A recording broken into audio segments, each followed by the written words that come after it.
Hi, everybody. It's Shelley with 50 Up Health and Beauty, and welcome to another segment of my expert series.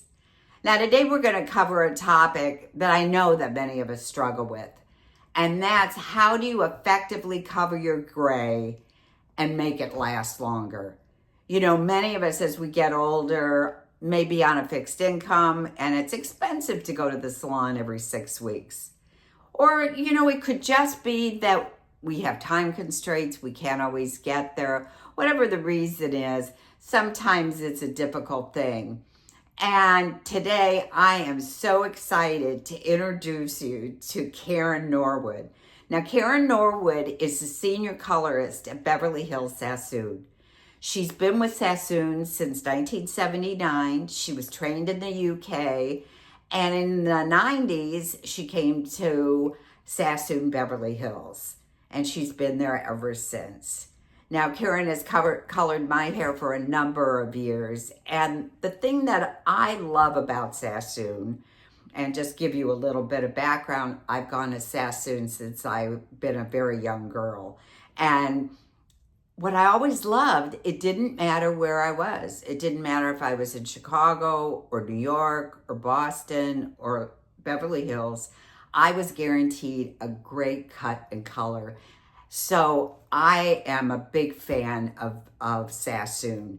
Now, Karen has been lovely enough to invite me to her home to give me a consultation today so we can talk about how we might be able to effectively cover the gray and prolong those visits into the salon. So without further ado, I'd love to introduce you to Karen Norwood.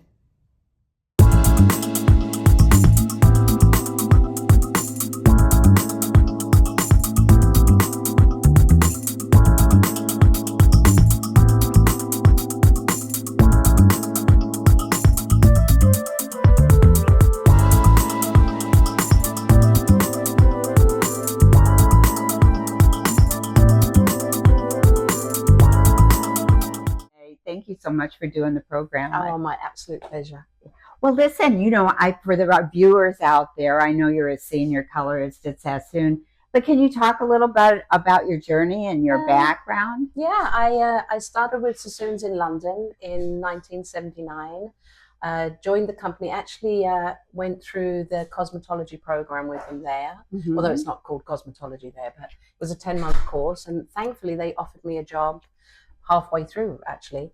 And I began working for them in the October of 79, lived and worked in London for 11 years, then transferred to America, to California in 90. Wow. And taught at the school. We used to have a school in Santa Monica, so I taught down there for 3 years. Then 93 transferred to our salon on Rodeo Drive, and have been in Beverly Hills ever since. And we're now actually on Bedford and Wilshire. Right. So well, you got to see all of the transition then. Lots of transitions, lots of... and you got to work with Vidal. Yes, I've done his wife's hair in London and here. Right. So that was a wonderful opportunity, and lovely man. He was an absolute lovely man. We traveled and did a show in Taiwan together once, which was amazing. And it was great to work alongside him. Well, that's part of that. I mean, obviously that's got to be so exciting because it is, yeah. As I was, growing up, Sassoon was such a big deal. If you don't deal. Look good, we don't look good. I know. Sassoon. And I went, since I was a young girl, so I've been there many years. Me too. I know. Both of us, right? I know. I'm now in my dotage. I know, it's true. But, one of the things I wanted to talk about today was, so many people come up, my age, and we're all coloring our hair. Yeah.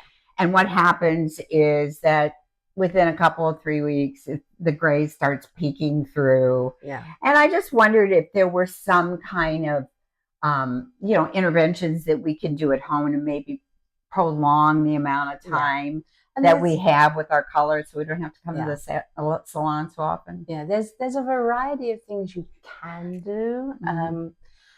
It depends on how much gray you're willing to see, because there's different techniques you can use that will blend the gray rather than obliterate it. If you want complete annihilation and an all over color, you're going to see your roots. Like if you on your hair, you're going to see it quicker than on my hair, because where my hair has texture, it kind of camouflages it. So if you have a more layered kind of a haircut with movement, it hides it a little bit easier. So you can maybe prolong it to 6 to 8 weeks rather than 4 weeks. Unfortunately, when you wear your hair straight, you see the roots 2-3 weeks, and you see them coming in. And so they have the mascaras, and there's different products you can buy, powders. Honestly, I personally feel the mascara is a little bit better. It's easier to apply.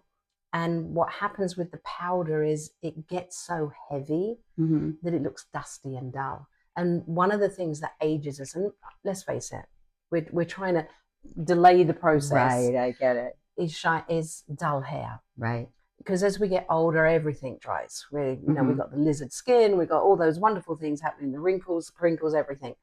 And if your hair looks dry, it ages us. So we want to try to keep that shine, which is why your hair, when you have it done and it's blow dried and flat ironed, it's more youthful because it looks shiny and healthy. Right. And so I definitely recommend doing less chemical so that you keep the hair healthier, because the hair naturally dries as we get older. Right. And keeping it as shiny as possible. So often people think, oh, I'm just going to go bleach blonde, or I'm going to put blonde highlights in. And that often can age us because it looks too dry. It's too damaging. Well, I had already done one of my videos I did on sulfite-free shampoo. Yes. Because it's something that I utilize. Yeah, products are great. There's definitely want to work with the sulfate-free shampoos. You don't want to shampoo too often.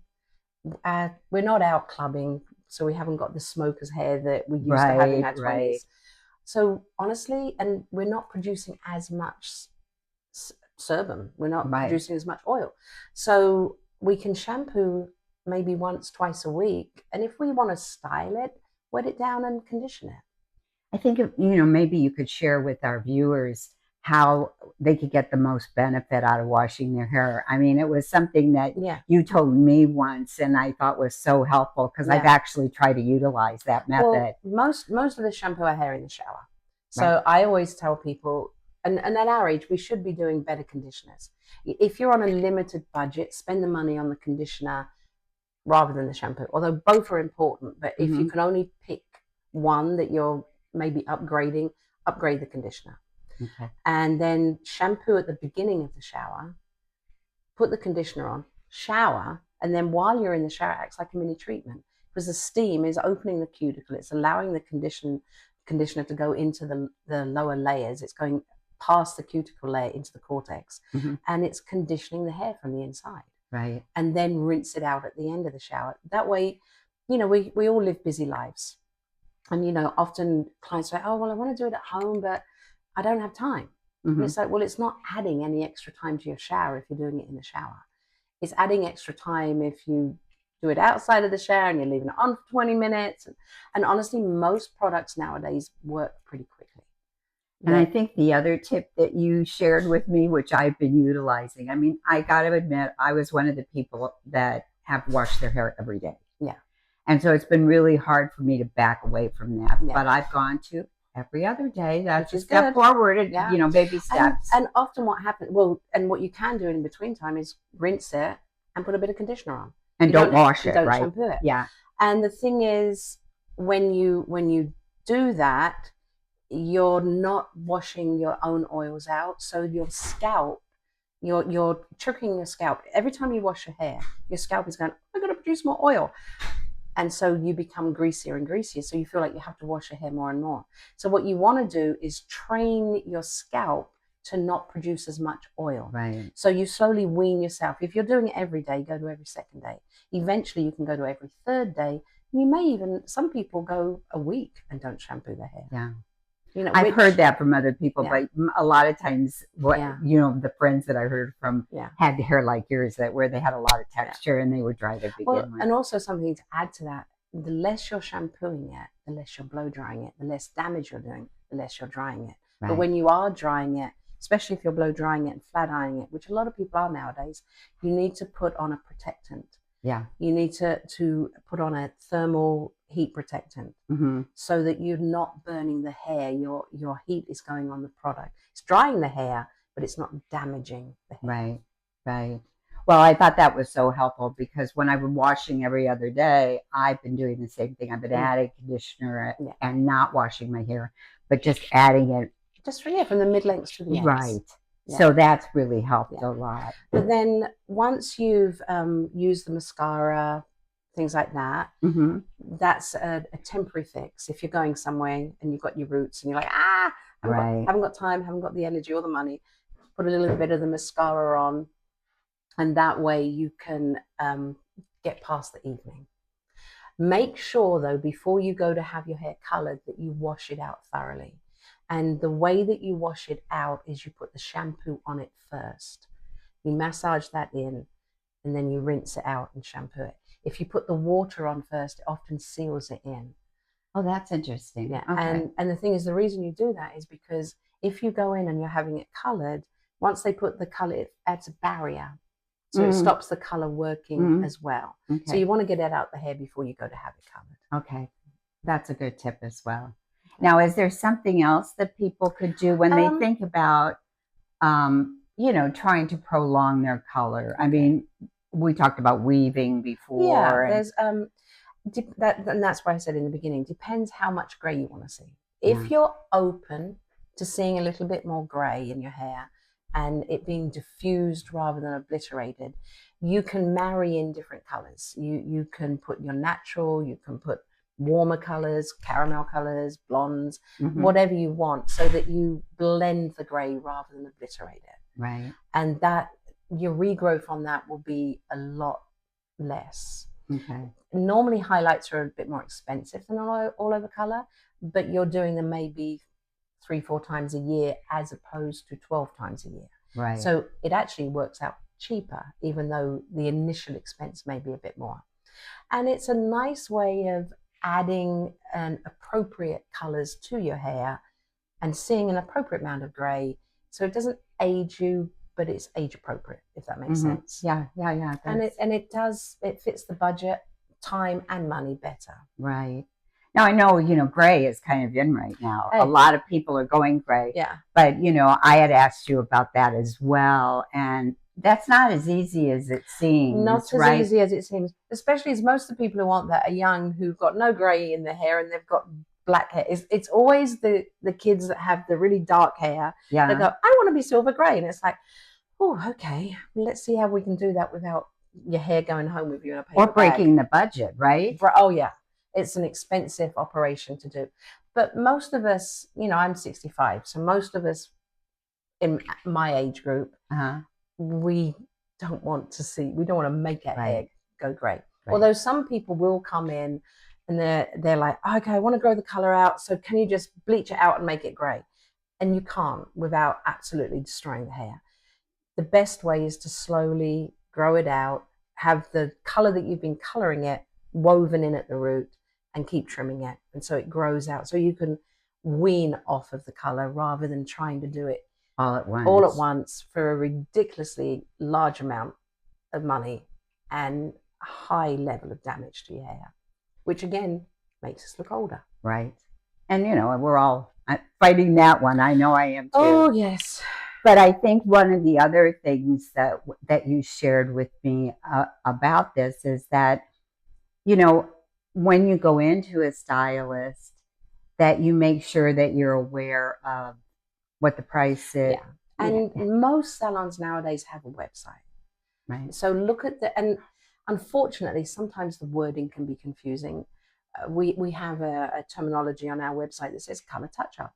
And people who are having highlights thinking, well, I'm just wanting my color touched up. And they book for that, but that's not sufficient time. And it's a lot more expensive to do highlights than it is to do a color touch up. Right. And so so if you're confused, but look at the cheapest and there'll be a sliding scale of different services. So look at whatever is the cheapest and whatever is the most expensive and know that you're going to be in that ballpark. Okay. And that's where you can gauge whether this is a salon that's in your budget. Right. Don't go outside of your budget. There's a lot of good salons out there. We're a brilliant salon, of course, but you know, location wise, find something that's in your location, in the Right. city that you're in, and then see if you Get a can get recommended. consultation, right? Go in. Consultation should be free. Right. You can go in and you can talk to as many of the stylists as you want or the colorists as you want until you get someone that you like Mm-hmm. or that you feel listens. Mm-hmm. Most of the time, over the 46 years of working, the biggest complaint I've heard from clients that I've had to look after who've come from other salons or even within our own salon where I'm looking after a complaint client, Yeah. I didn't feel listened to. They didn't listen to me. Mm-hmm. You know, and so find someone who listens. Right. And then talk, take in visuals. Look up every picture of every kind of color you like or cut you like, whatever, Mm-hmm. and take it in and show them. Say, I like this here, I like this, you know, and have a full-on consultation. Right. And if someone hasn't got the patience to sit and talk to you, then you don't want them doing your hair anyway. Right. Because they're going to do what they want, they're going to rush it, and you're not going to be happy. Exactly. And remember, you're the one paying the bill. Right. You are paying them to do what you want. And there are so many times too that I look at videos and they may be showing off a haircut or whatever, or color. Yeah. But the hair has no shine to it at all. Mm. So I thought, well, that's a nice haircut, but I want the shine. Where's my especially if they're a Yeah. blunt cut like mine, it just makes you look more youthful to have healthy, shiny and hair. there are products that you can buy that add a little bit of shine now. I know Orbay does a mirror glaze. I know Kerastase has I've forgotten the name of it, but it has a mirror glaze type thing. Mhm. A lot of product companies are honing in on this and realizing people want this sleek shine to their hair. Because we're all us baby boomers. We're all of that certain age now, and we're the largest part of the population. Right. And so we're the biggest spenders. So there's a lot of products that are aimed to us. Right. And so find one that's in your budget that works. Right. You know, and you go from there. Okay. Okay. So the best thing is that we want people to walk away with is go in, find out how much it's going to be. Yeah. Have a thorough consultation. Yeah. And know that you don't have to have it done with them. If you don't like what they say, you're like, well, thank you very much. Can I talk to someone else? You're the client. Yeah. You know, I think that's hard to. I know. And if you have someone who does your hair in a salon, yeah, and it's the best salon in your area and you can't get anywhere else and you didn't like what they did, try someone else in the salon. Right. You're the client. Right. Don't feel awkward that you're not going back to the same person. Right. I've been in that situation. So Yeah, I hear what you say, and I did do that, and now I'm completely happy with who's doing my hair. So oh, you better be. It's me. I know. Well, not only you for color, but you know who is doing my hair for cut. Yes. You know, I never had an issue with the color part. No, because I always had to. But anyway, yeah. But Karen, I thank you so much for being here pleasure. today, and Absolute you know, pleasure. I'm sure everybody's going to find this really interesting. I hope so. And I'm going to put your contact information Excellent. at the end of the video. Thank you very much. All right. Thanks, Okay. Karen. Bye. Bye.